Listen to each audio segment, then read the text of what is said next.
Deux jeunes filles sont tombées amoureuses de moi, en même temps. Toutes les deux me voulaient pour elles seules. Ce jour-là, ma femme n'était pas à la maison. Elles ont frappé à ma porte, prétextant s'abriter de la pluie. C'est ainsi qu'elles se sont introduites chez moi.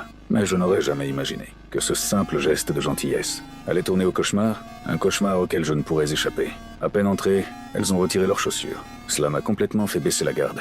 Je leur ai même apporté des serviettes pour qu'elles se sèchent les cheveux. Quand j'ai appris que leur téléphone était trempé par la pluie, j'ai proposé de leur appeler un taxi. Mais à cause du déluge, le chauffeur ne pouvait arriver que dans 1 heure. Craignant qu'elles n'attrapent froid dans leurs vêtements mouillés, je leur ai apporté des peignoirs propres et leur ai préparé du café chaud. Alors que je mettais leurs habits mouillés au sèche-linge, un bruit fort a soudain retenti.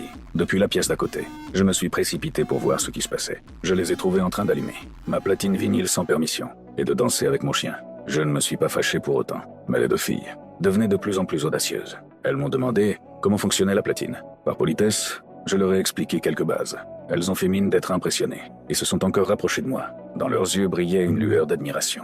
L'atmosphère de la pièce devenait lourde, inquiétante, un peu troublée. Je suis allé près de la fenêtre pour me calmer. Quelques mots à peine échangés, et les filles se sont de nouveau approchées. La situation empirait. Je me suis tourné vers la platine, et j'ai mis de la musique, pour chasser le malaise. Quand la mélodie a retenti, les filles se sont mises à danser. La tension montait encore. Je faisais de mon mieux pour rester calme, mais elles n'arrêtaient pas. Elles m'ont attiré vers elles, et m'ont invité à danser avec elles. Je ne pouvais absolument pas refuser.